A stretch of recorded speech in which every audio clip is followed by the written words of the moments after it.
네, 자동차 보험 강의 시작하겠습니다. 네, 자동차 보험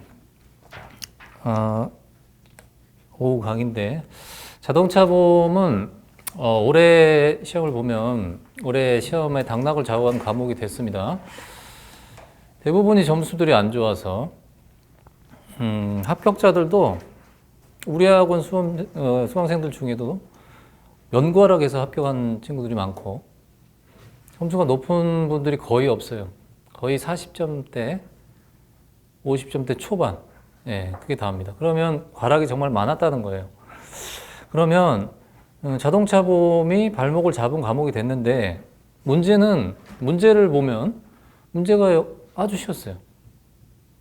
이전에 비해서 상당히 쉽게 나왔다고.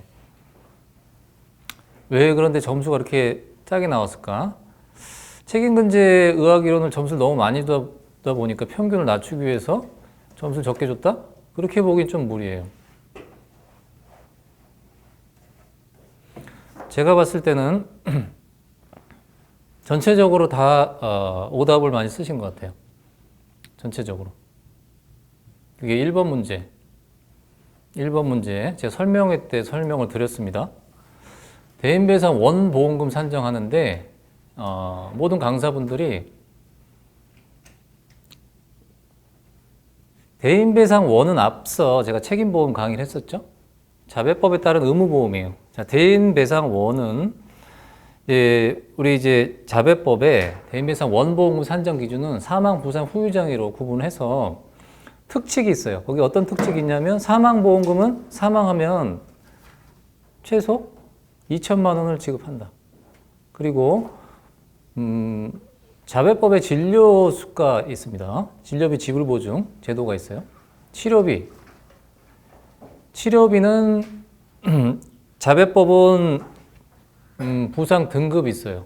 후유장애 등급도 있고 1급이면 3천 이런 식이에요. 그래서 1번 시험 문제가 자배법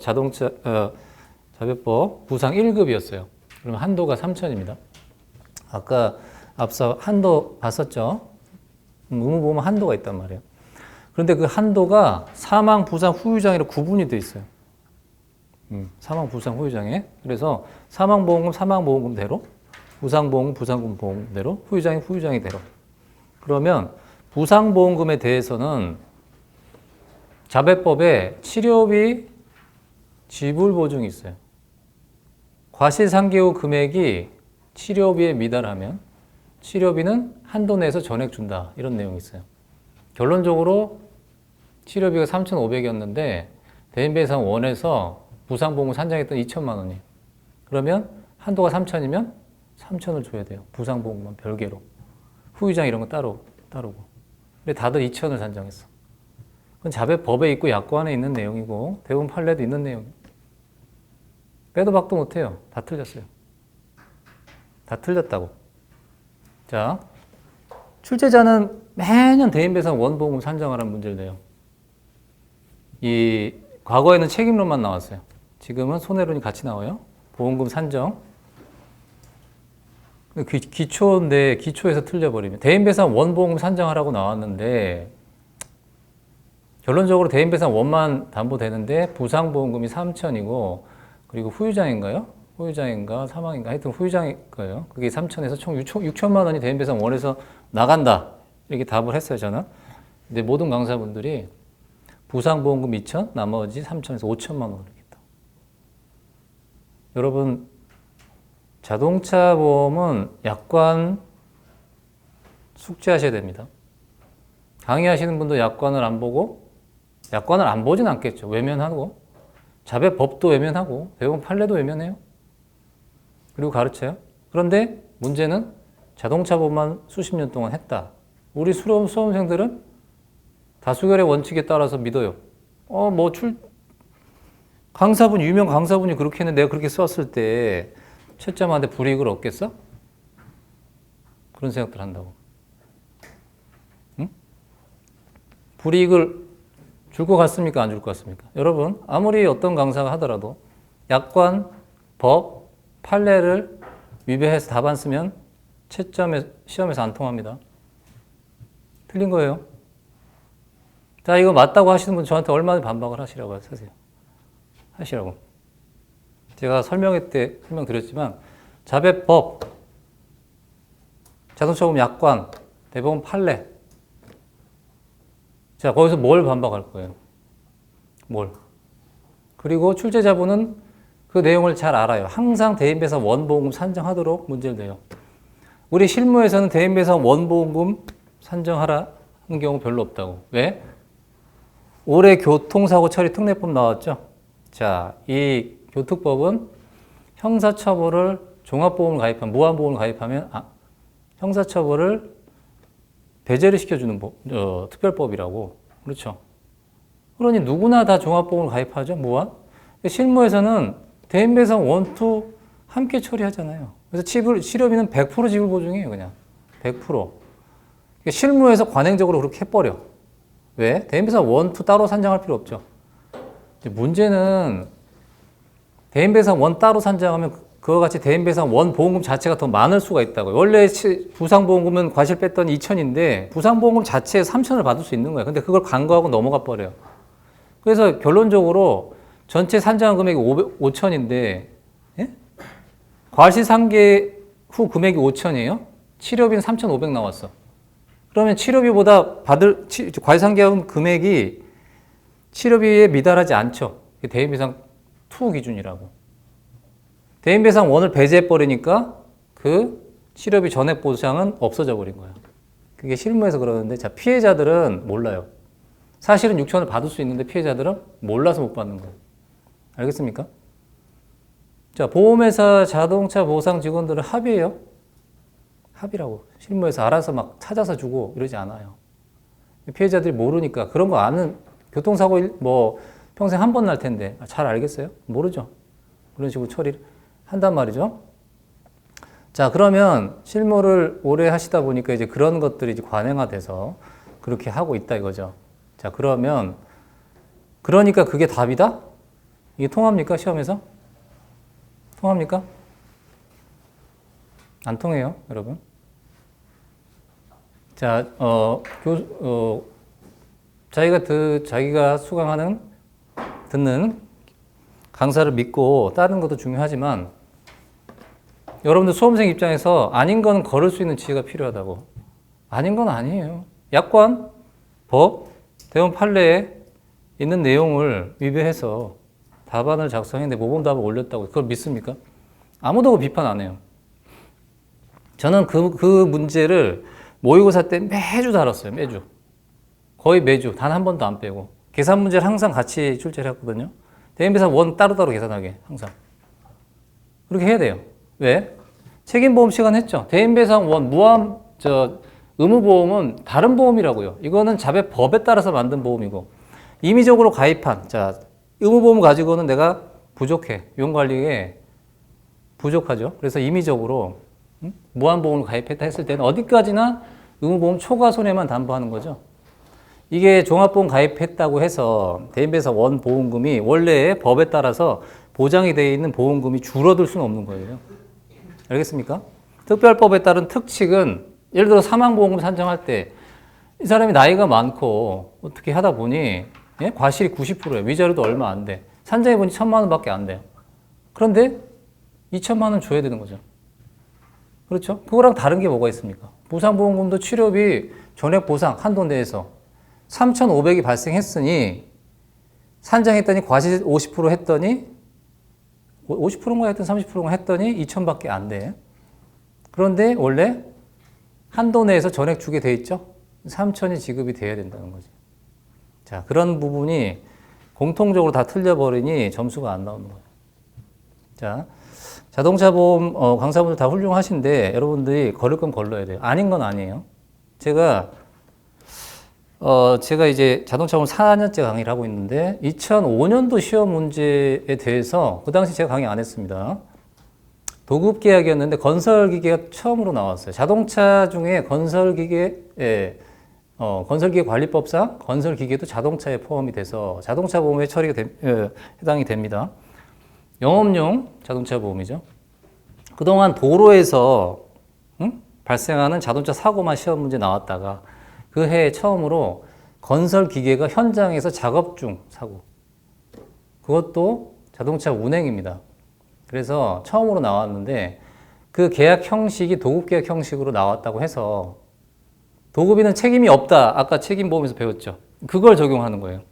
근데 그 계약이 임차 계약이냐 도급 계약이냐로 구분해서 답이 두 가지다. 이런 식으로 모든 강사분들이 답을 하고 서로 다퉜어요.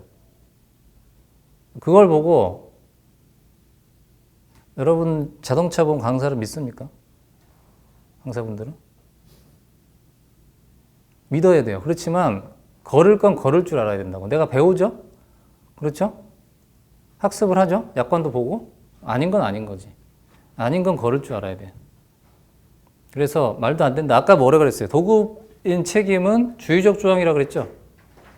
응? 실질적으로 지휘감독을 하면 사용자 책임을 지고 그 문제에서는 실질적으로 피해자가 운행지배권이 있었어요. 운행지배가 있으면 자배법상 운행자 책임이 있죠. 자, 그 운행지배를 한 그 도급인이 자배법상은 운행자예요. 자, 도급인은 책임이 없다는 조항은 주의적 조항이에요. 자, 이 도급인이 배상 책임의 주체가 되면 대인 배상에서 피보험자가 됩니다. 오늘 할 거예요. 배상 책임의 주체는 피보험자는 배상 책임의 피보험자는 누구겠어요? 배상 책임을 지는 자. 책임보험 했었죠. 책임을 전가하는 게 책임보험이고 배상 책임을 전가하는 것이 배상 책임보험이죠. 그러면 그 피보험 이익이라는 게 뭐예요? 배상 책임이죠. 배상 책임으로 보험에 보고했을 때 갖게 되는 경제적 이익. 그렇죠. 그러면 배상 책임의 주체가 되면 대인배상이 피보험자라고. 피보험자는 대인배상 2에서 무조건 면책이라고요. 피보험자가 나를 위해 나의 배상 책임을 담보하는 보험에서 내가 배상을 받는 게 아니야. 대신에 대인배상 1은 공동 운행자 간의 타인성 인정이 되면 면책상 해당이 없어요. 대인 2는 피보험자는 면책이에요. 따라서 대인 2는 면책이라고. 간단한 거예요. 아주 간단한 건데 책임 법리를 이해하면 정말 네? 단순 무지무식한 그런 내용인데도 불구하고 그거 가지고 자동차 보험 강사분들이 싸운다고. 그래서 그 해 그랬다고. 그리고 그 문제가 작년에 그대로 나왔다고요.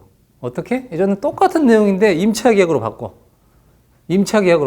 자, 2015년도 자동차 보험 강사분들 주장대로라면 임차 계약이면 둘 다 공동 운행자니까 대인배상 2 면책이고 도급 계약이면 책임이 없다고 하니까 피보험자가 아니기 때문에 대인배상 2에서 보상한다는 내용이에요. 근데 그거는 내용을 보시면 문제가 똑같아요. 임차 계약이든 도급 계약이든 아무 상관없어요. 알겠습니까? 그래서 이런 게 이제 자동차 보험 시험에 나온다고요. 작년에 또 어떤 문제가 나왔냐면 그 문제뿐만 아니라 산재의 사고로 인한 자동차 사고로 인한 산재 사고. 산재 보험에서 보상을 받았어요. 장례비를 받았어. 자동차 보험하고 손익상계를 하는데 이제 상속후 공제를 하라고 하는데 항목별로 공제를 하는데 장례비를 상속후 공제하더라고. 강사분들이. 자, 이거는 제 근제보험 전문가로서 말도 안 되는 거죠. 상속후 공제 여러분들 모를 거예요. 지금 몰라도 돼요. 여러분들 작년에 자동차 보험에도 나오고 책임근제에도 나왔어요. 똑같은 상속후 공제 문제가. 자, 상속후 공제라는 것은 손해배상 책임의 청구권자, 사망의 경우에 사망의 경우는 손해배상 청구권자 누가 되겠어요? 상속권자가 되고, 자, 이게 산재사고로 가면 산재보험에서는 사망을 하게 되면 그 유족급여에 대해서 유족급여 수급권자, 자, 사망을 하지 않으면 피해자가 수급권자예요. 그렇죠? 사망을 하게 되면 수급권자가 줄줄이 있어. 응? 근데 민법상 상속권자가 달라. 그렇죠? 이랬을 때 그 사망의 상속권자와 유족보상 청구권자가 다른 경우에 그 손익상계 문제인데 귀속 주체가 다르면 일단 먼저 상속하고 동일한 귀속 주체에 대해서만 공제하라는 거예요. 그래서 대법원에서도 유족급여에 대해서만 적용을 하는 거라고. 그런데 장례비, 지문에 약관의 장례비가 몇 대 몇으로 하라고 상속 기분대로 하라고 했다고 해서 상속공제를 장례비를 상속공제를 하는 거예요. 장례를 치른 자가 장례를 2번 치릅니까? 장래를 치른 자 어쨌든 간에 누가 대가가 간에 동일이니까요. 귀속 주체가 동일하면 상속 공제라는 게 있을 수가 없죠. 상식이에요, 상식. 그런데 이게 안 다뤄보니까 모르는 거예요, 자동차 보험 당사분들이. 응? 알겠습니까? 자, 이제는 자동차 보험이 그 도로에서 나는 사고 내질 않아요. 이제 왜냐면 자동차 보험이 이제 역사가 오래되다 보니까 43회죠? 낼 거 다 냈어요. 그래서 올해는 낼 게 없으니까 지금 단순한 문제가 나왔던 거예요. 올해 제가 자동차 보험 강의하면서 올해는 뭘 낼까? 이런 생각을 했거든요. 나올 거 다 나왔다고, 진짜. 이제는 도로 사고뿐만 아니라 건설 현장에 건설 작업 중 사고도 나왔잖아요. 2번이나. 그렇죠? 낼 게 없는 것 같아. 결국은 기존 문제에서 또 나올 거다. 이렇게 생각을 했는데 그게 너무 단순하게 나온 거죠. 특별한 이슈도 없어요.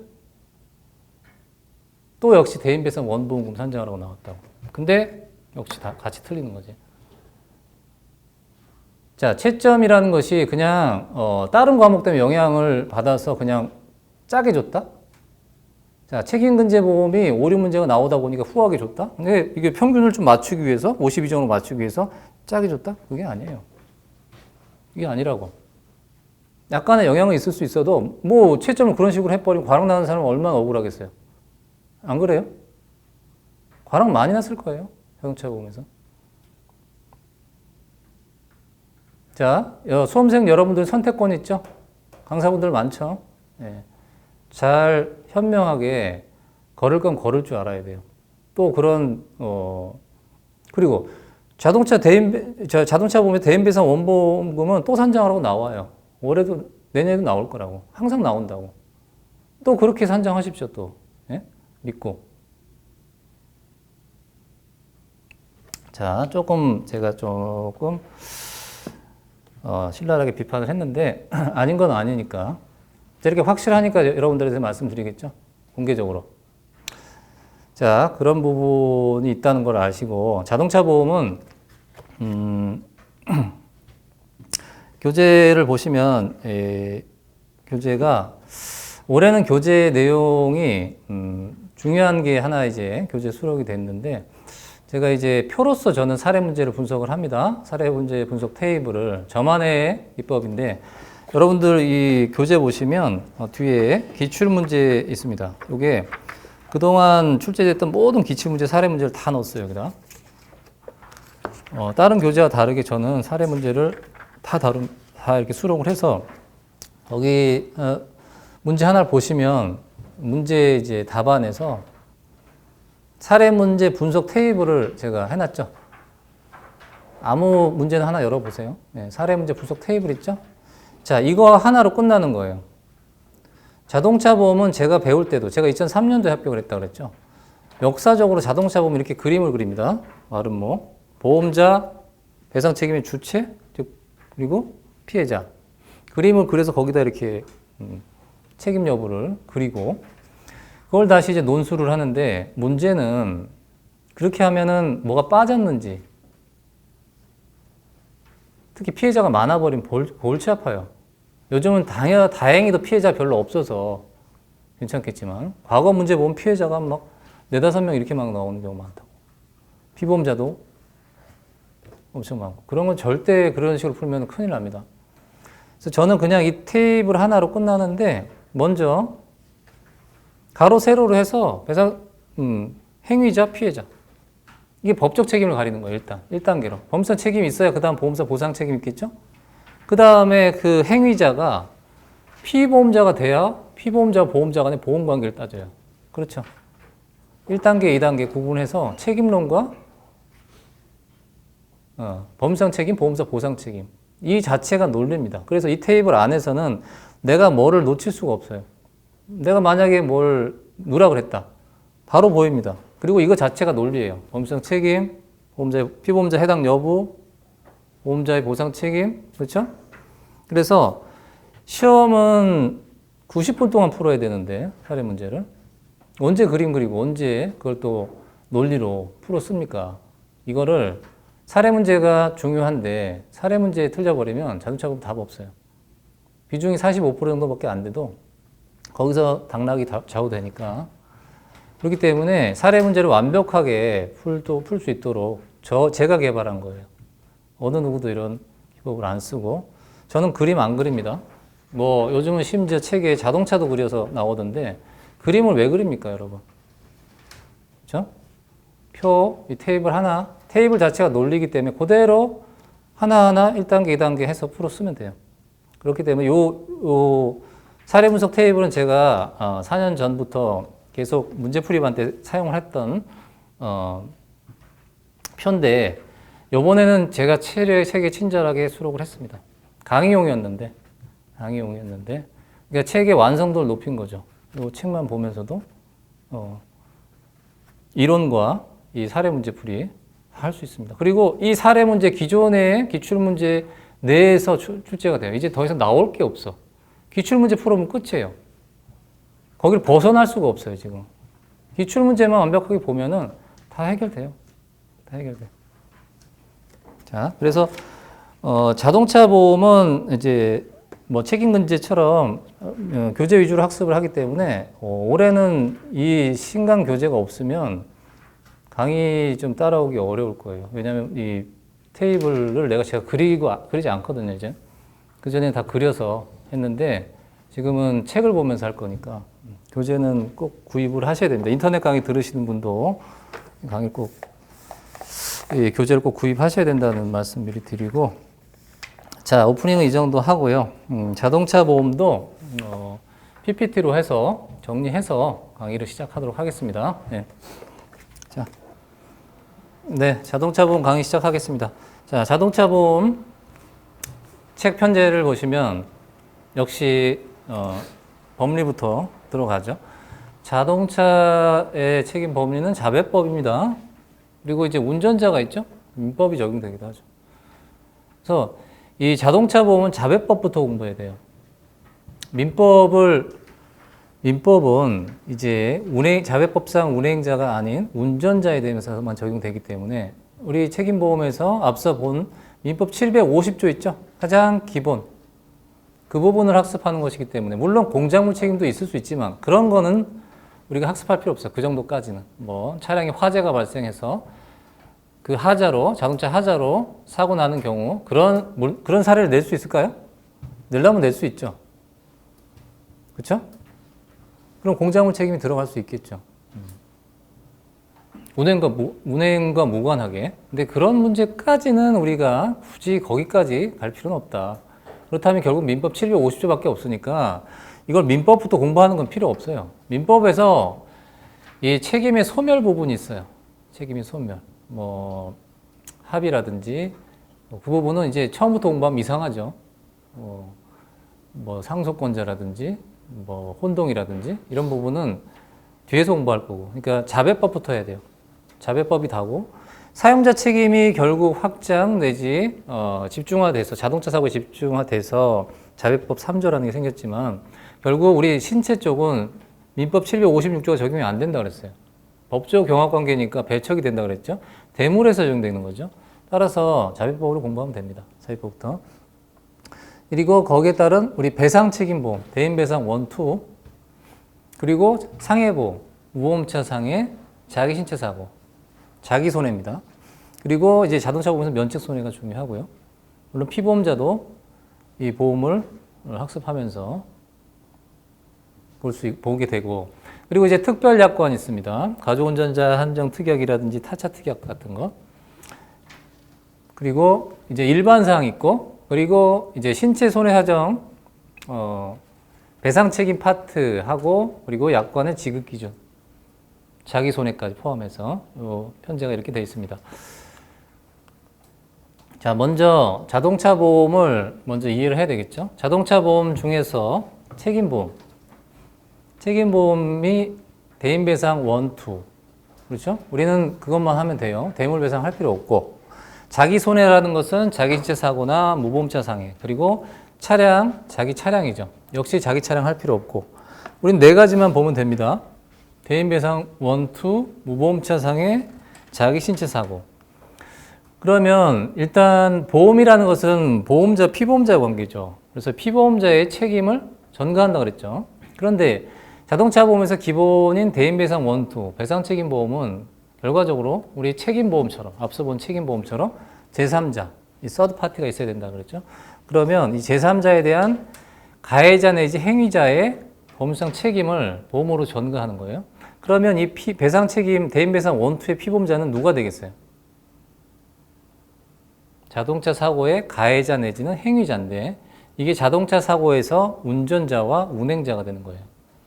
피해자에 대한, 이 피본 사람에 대한 피보험자의 책임을 보험자로 전가하는데 이 피해자는 자동차 사고의 불법 행위에 따른 채권 채무 관계가 생기죠.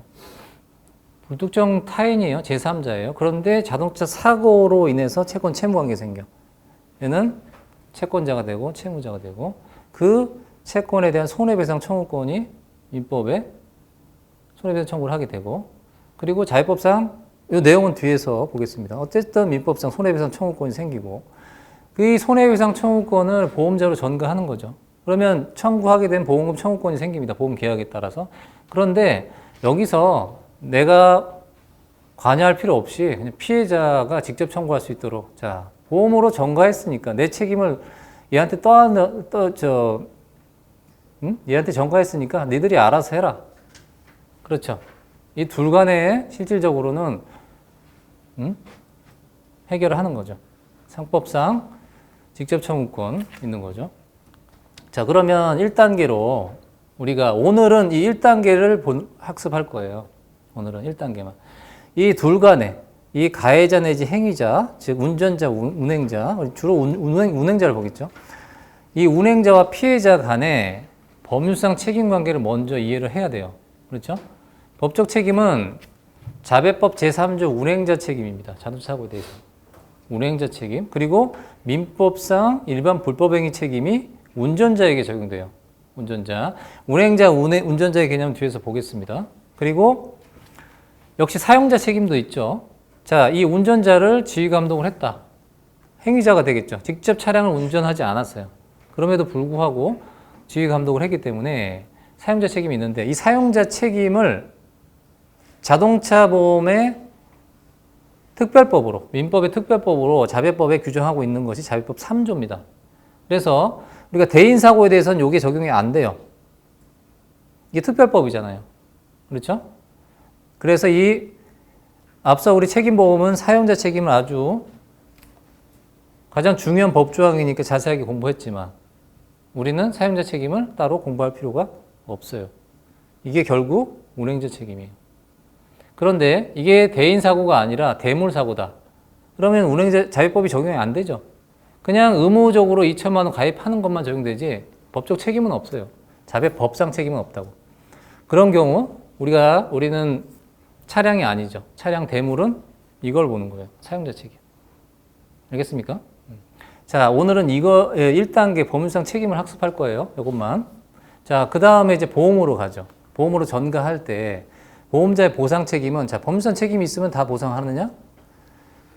자, 이 둘 간의 계약 관계가 일단 유효해야 돼요. 어떤 해지 사유라든지 취소 사유라든지 계약 자체가 무효인 경우는 유효하지 않으면 의미가 없어요. 일단 유효한 보험 계약을 전제로 해서 이 법률상 책임이 있더라도 이 가해자 내지 행위자, 운전자, 행위자, 운행자가 이자가 피보험자여야 돼요.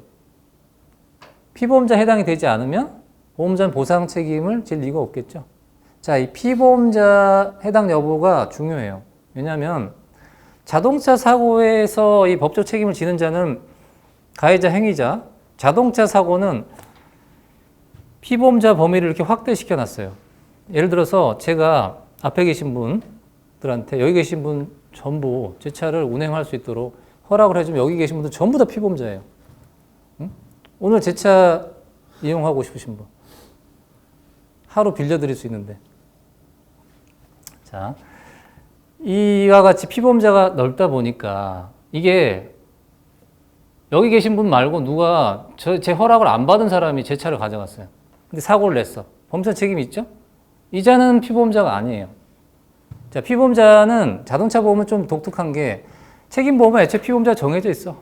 그냥 증권에 기재된 자 내지는 거기 의제 피보험자라는 게 있고 추가 피보험자라는 게 애초에 정해져 있어요. 근데 여기는 공동 피보험자라든지 여기는 그게 아니라 애초에 증권에 아무것도 기재되어 있지 않아. 나만 기재되어 있어요.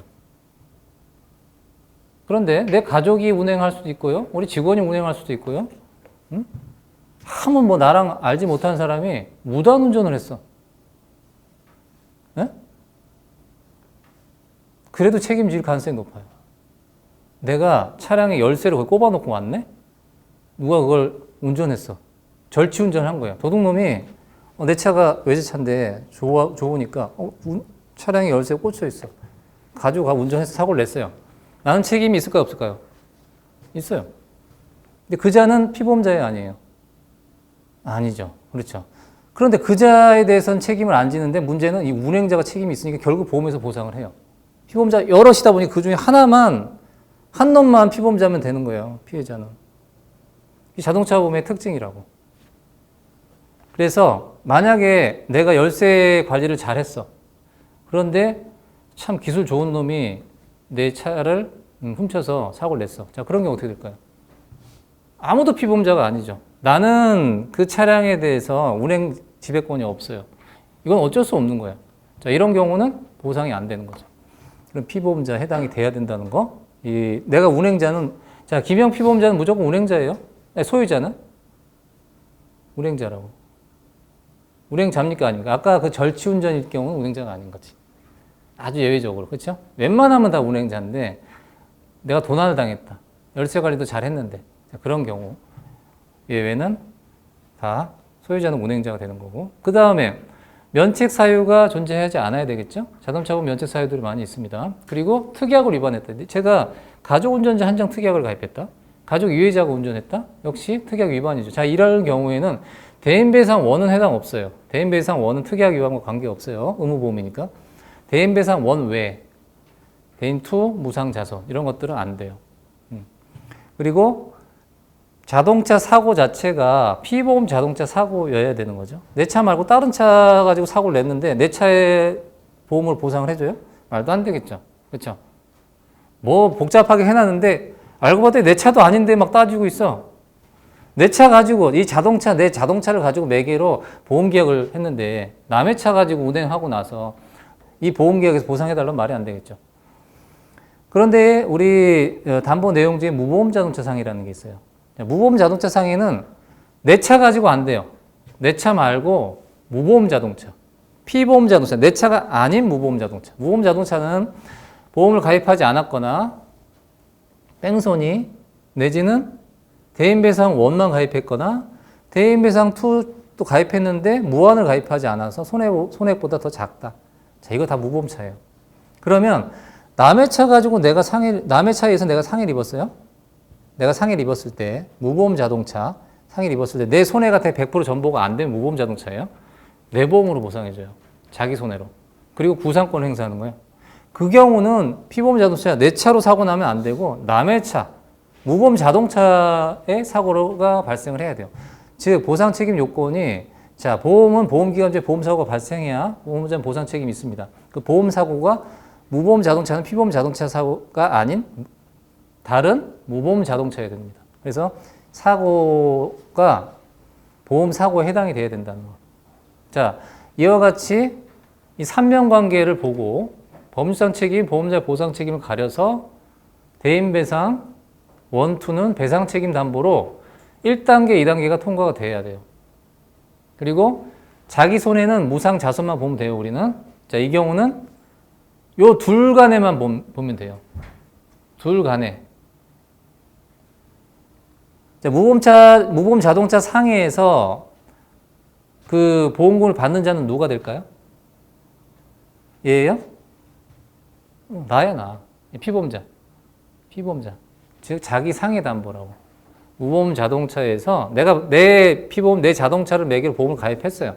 근데 내가 만에 하나 무보험 자동차에서 내가 상해를 입었다? 내 보험으로 보상을 해줘요. 그리고 구상권을 행사하는 거예요.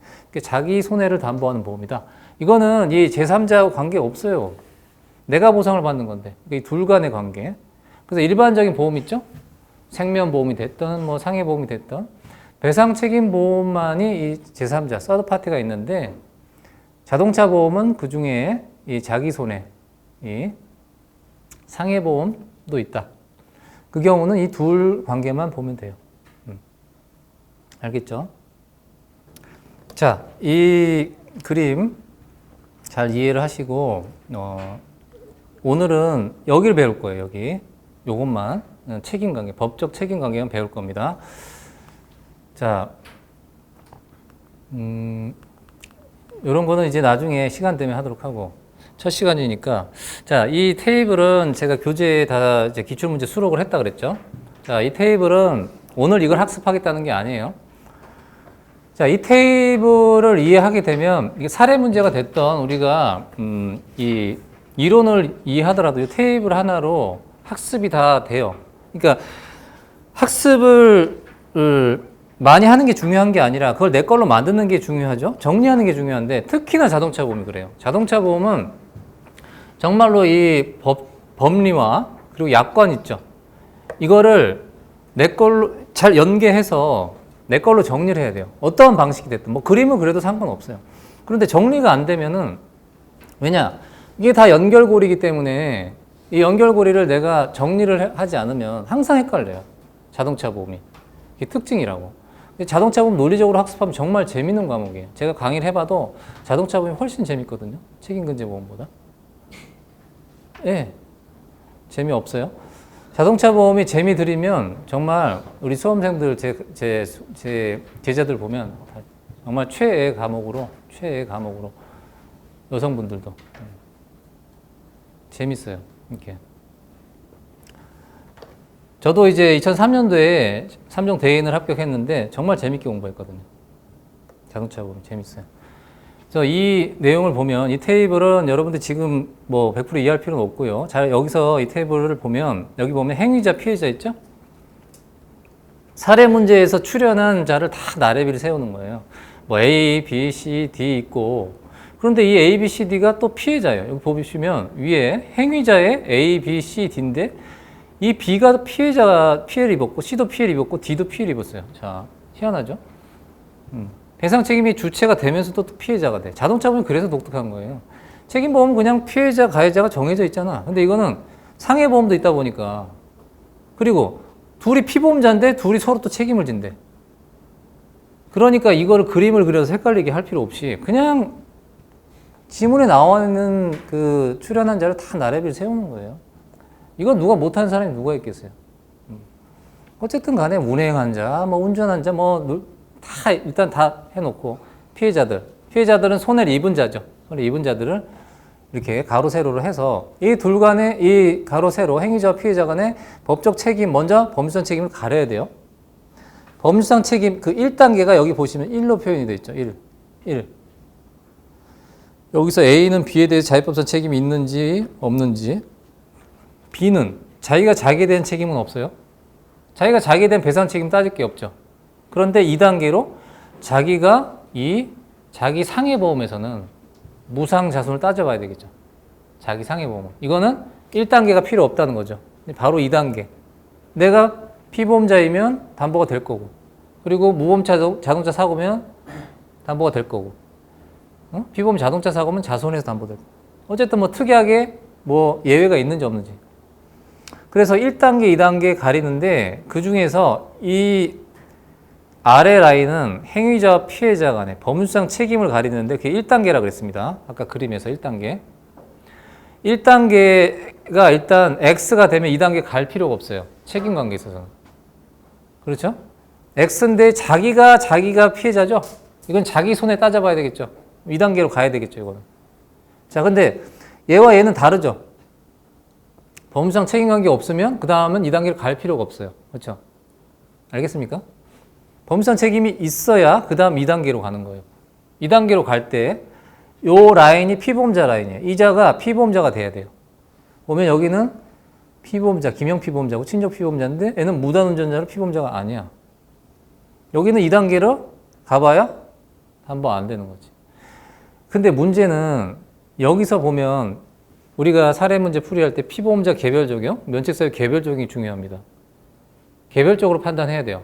자, 이 표 자체가 개별 적용이 되는 거예요. 여기서는 B가 여기서는 담보 안 되고 여기서 담보 안 되죠? 어떻게 되는 거예요? 여기서 담보 안 되죠? 그런데 B에서는 대인배상 1이 담보되고요. A에서는 대인배상 1, 2가 담보돼요. 결국 D는 대인배상 1, 2를 다 보상을 받게 돼요. 피보험자 개별 적용을 해야 된다. 이 표 자체는 자연스럽게 피보험자 개별 적용이 돼요. 결국 이 D는 대인배상 1, 2를 다 보상을 받는 겁니다. 자, 이 라인을 잘 봐야 돼요. 그래서 여기 피보험자가 아니면 보험 계약 관계 보상 책임 따질 필요도 없어요. 그렇죠? 제가 첫 해 이제 강의를 하면서 제가 나름대로 연구해서 저는 제가 학습할 때 이렇게 안 했어요. 가르치는 대로 그렇게 했다가 제가 강의를 하려고 하니 별로 그림 그리고 이런 거 마음에 안 들고 해서 제가 가만 고민 해보니까 이렇게 표가 만들어지더라고요, 제가. 그래서 강의를 이렇게 하는 겁니다. 배울 땐 이렇게 안 했다고요. 아무도 이런 테이블을 사용하지 않아요. 자, 오늘은 1단계만 볼 겁니다. 요 1단계만. 자, 바로 들어갈게요.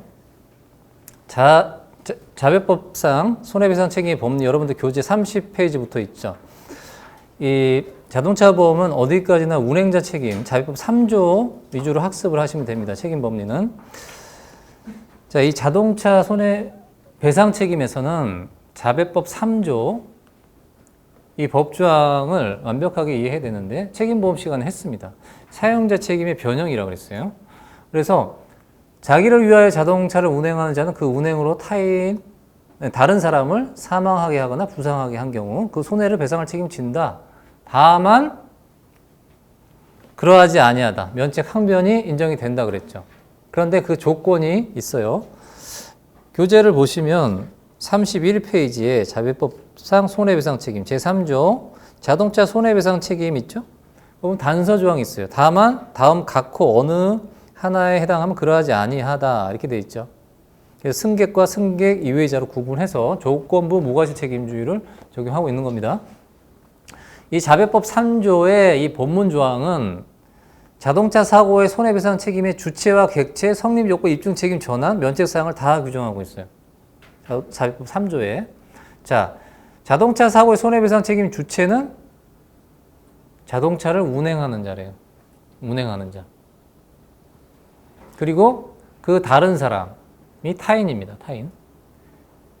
그리고 그 손해배상 책임에 대한 입증 책임, 면책 항변은 우리 민법에 권리를 주장하는 피해자가 아니라 누구한테 전환이 돼 있어요? 운행자. 가해자라고 표현하지 않아요. 우리 자배법은 운행자. 운행자. 면책사항의 단서 조항이 있죠? 승객 이외의자는 요 경우는 뭐냐면 면책사항은 무과실 사고, 자동차 무과실 사고에 적용되는 거예요. 과실이 없으면 책임이 없잖아요. 간단하게 민법에서는. 그런데 과실이 없더라도 승객에 대해서는 자살, 고의나 자살이 아니면 책임을 지고 승객 외에는 따져보는 거예요. 운전자, 운행자, 무과실, 상대방 내지는 제3자, 과실, 자동차 무결함. 이 3면책 요건이 다 해당이 되면 면책이다. 조건부 무과실 책임주의죠. 자, 우리가 먼저 봐야 될 거는 교재 보시면 이 법적 책임에 대해서 자배법상 책임의 주체가 운행자죠. 자, 운행자가 뭐냐? 이 자배법에는 운행자의 개념이 없어요. 운행의 개념도 있고 타인의 개념도 있고 운전자의 개념도 있고 다 있는데 운행의 개념이 없어요. 그러면 이걸 해석을 해야 되는데 그럼 운행자가 책임을 진다고 하는데 운행을 하는 자. 그럼 운행자가 뭐냐? 손해배상 책임 주체라고 하는데 자기를 위해 자동차를 운행하는 자가 운행자래요. 좀 이상하죠? 자기를 위해 자동차를 운행하는 자가 운행자다. 판례에서는 이렇게밖에 해석할 수가 없죠. 자기를 위해 자동차를 운행하는 자가 운행자다. 그런데 자기를 위해 자동차를 운행하는 자에는 법적으로 권리가 있는 자가 있고 아까 말씀드린 대로 무단 절취운전자에게 정당한 권리가 없는 자도 있어요. 그래도 어쨌든 자기를 위해 자동차를 운행을 했죠? 운행자입니다. 이 자는 자배법상 손해배상 책임의 주체가 되는 거예요. 자배법상. 근데 운행자라는 게 운전자가 아닙니다. 여기 그래서 이 운행자에 대한 입법 근거는 자 그러면 자동차 사고에 대해서 왜 운행자의 개념을 도입을 해서 법적 책임을 지우느냐?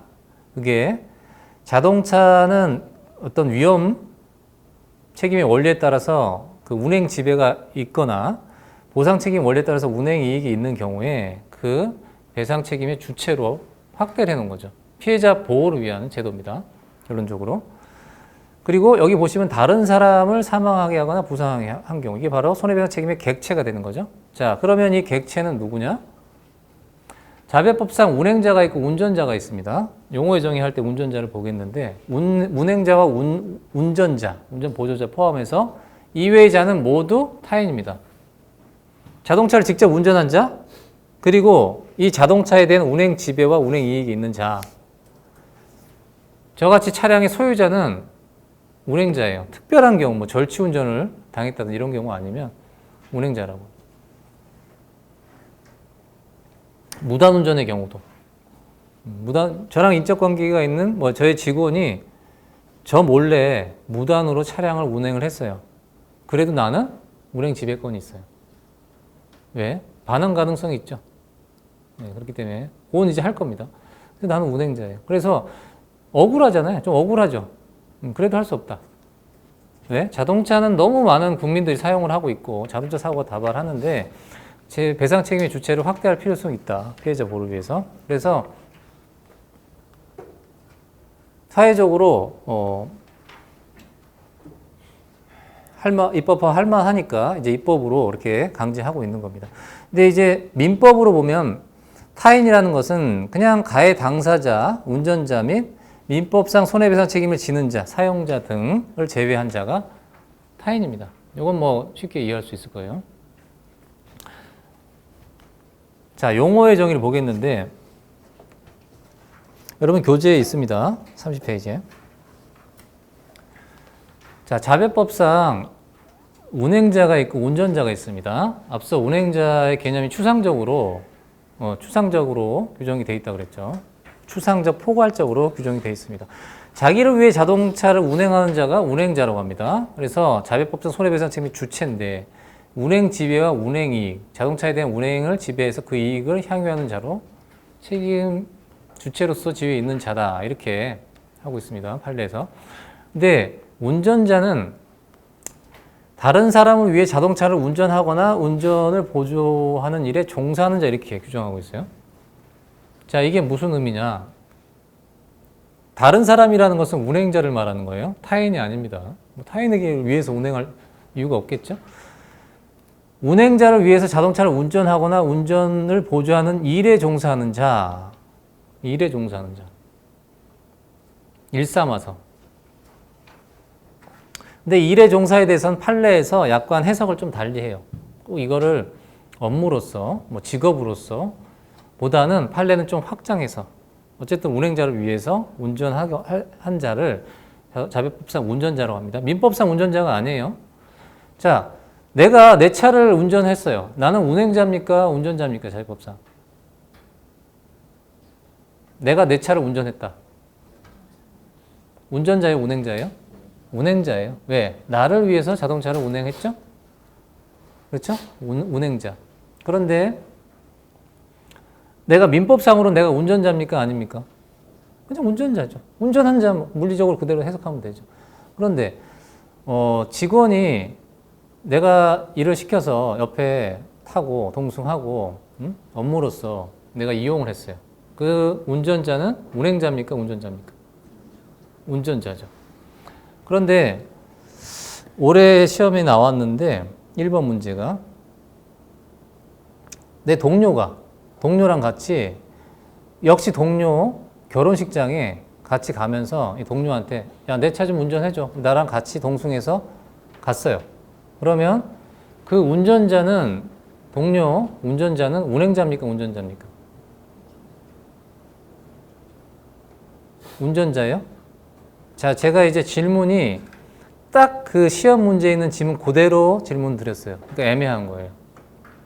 그런데 그 내용을 예를 들어 보면 같은 동료였어요. 그래서 얘도 어차피 결혼식장 같이 갈 거였어.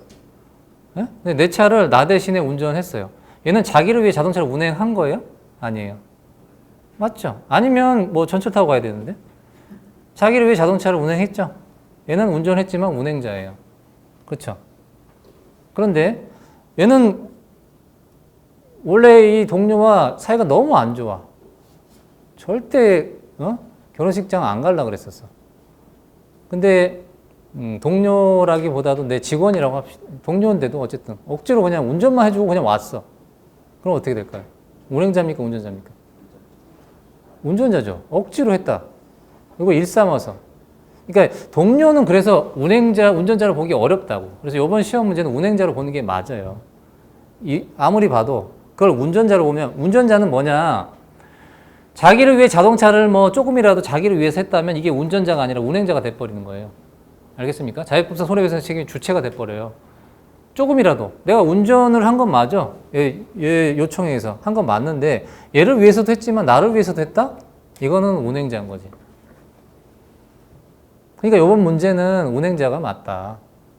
동료예요, 동료. 동료가 다른 동료 결혼식장에 함께 가면서 운전을 해달라고 해서 동료가 그래서 운전자의 개념을 자배법상 운전자의 개념은 여기 일에 종사한다 이렇게 규정하고 있는 것으로 볼 때는 자기를 위해 자동차를 운전한 운행 지배권이 전혀 없어야 돼요. 없어야 돼요. 운행 지배와 운행 이익. 운행 이익까지는 보지도 않아요. 질문 있습니까? 만약에 네. 저렇게 뭐 동료가 같이 가야 되는 목적을 갖고 있는 게 네. 아니라 뭐 예를 들어서 뭐 부모님이 노쇠하셔가지고 제가 가지 않아도 될 결혼식에 네. 이제 모셔야 될 예, 경우 예, 있잖아요. 예, 그런 가족이긴 하지만 다 따라오잖아요. 예, 예. 이건 운전자가 되는 건지 그게 이제 판례에서는 좀 운전자의 개념을 좀 확대해서 보고 있어요. 그래서 꼭 일삼아서 업무로서, 그래서 뭐 직원이 이제 운전기사라든지 꼭 이렇게까지 보지 않고, 타인을 위해서, 운행자를 위해서 운전했다. 지금 말씀하신 것처럼 그 부모님이 친구분 결혼식장 가는데 나는 그 부모님 친구분은 아무 관계가 없어요. 그러면 부모님이 내가 좀 운전하기 그러니까 좀 운전 좀 해줘. 여기까지는 이제 판례에서 운전자로 보는 판례가 있는데 문제는 그 판례가 대법원 판례가 아니에요.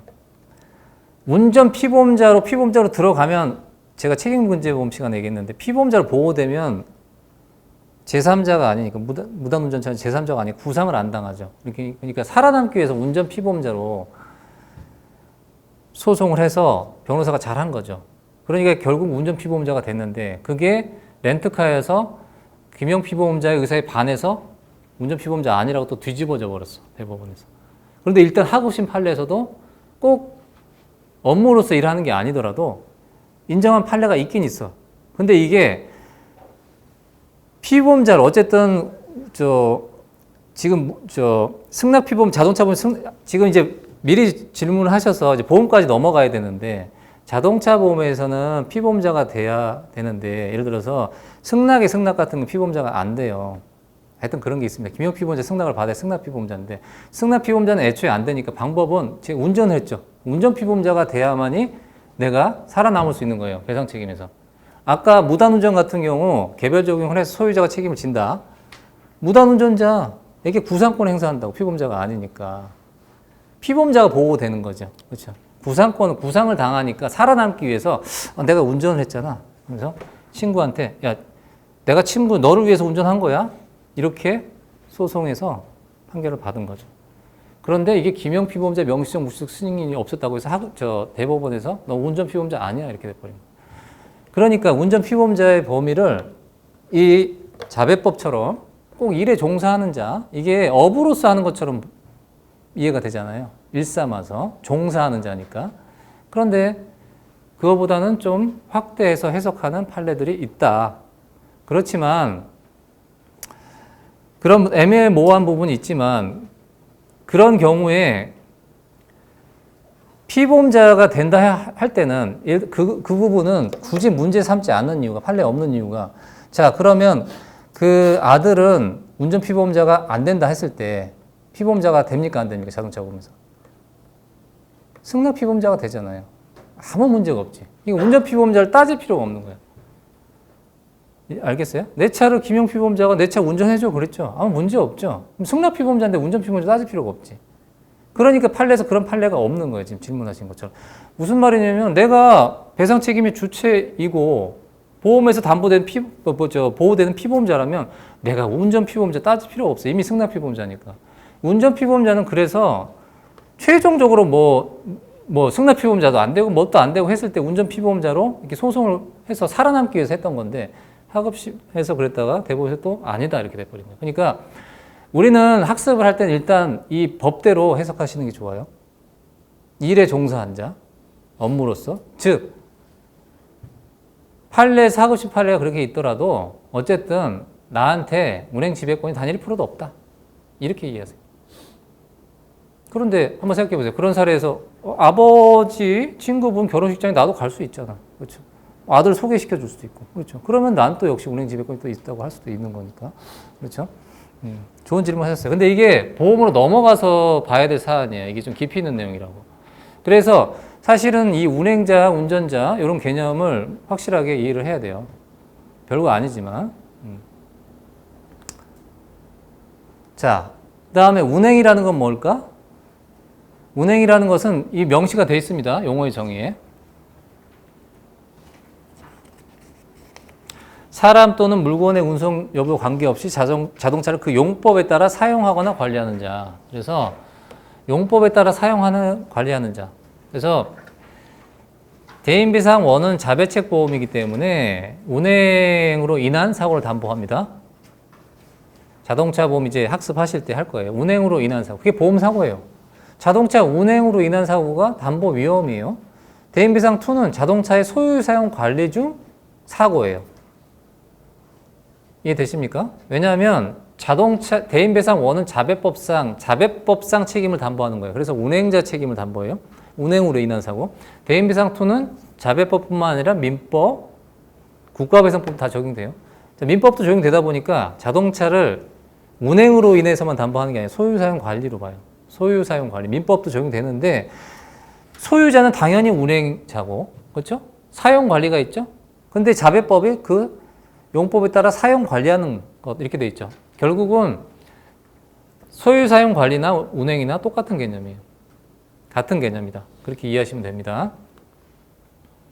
그리고 자동차 보유자, 자동차 소유자나 자동차를 사용할 권리가 있는 자로서 자기를 위해 자동차를 운행하는 자. 보유자 운행자인데요. 다만 운행자에는 무단 절취 운전자도 포함이 된다고요. 자기를 위해 자동차를 운행하면 무조건 운행자인데 문제는 내 차를 절취해서 운전한 자는 내 차를 사용할 권리가 있는 자예요? 아니죠. 이런 자들은 운행자이지 보유자로 보지 않아요. 보유자는 어떤 개념이냐? 자동차 배상 책임 보험에서 피보험자로서 보호될 수 있는 자. 그게 자동차 보유자입니다. 그래서 일반적으로 우리가 보유자라는 표현을 써요. 보유자. 보유자가 피보험자다. 그래서 우리 자동차 자동차 피보험자는 기명, 친조, 승낙, 사용, 운전 피보험자, 그리고 대인배상 1은 기타 보유 피보험자. 즉 보유자는 모두 대인배상 1에서 피보험자가 돼요. 기친, 승사, 운 이외에도 보유자일 수도 있어요. 승낙인 경우 적법하게. 기명 피보험자의 승낙을 요건해요. 승낙 피보험자는. 근데 승낙 피보험자의 승낙을 받았는데 이게 나름대로는 적법한 거예요. 대인배상 1에서는 피보험자로 보유자이기 때문에 보호를 해줍니다.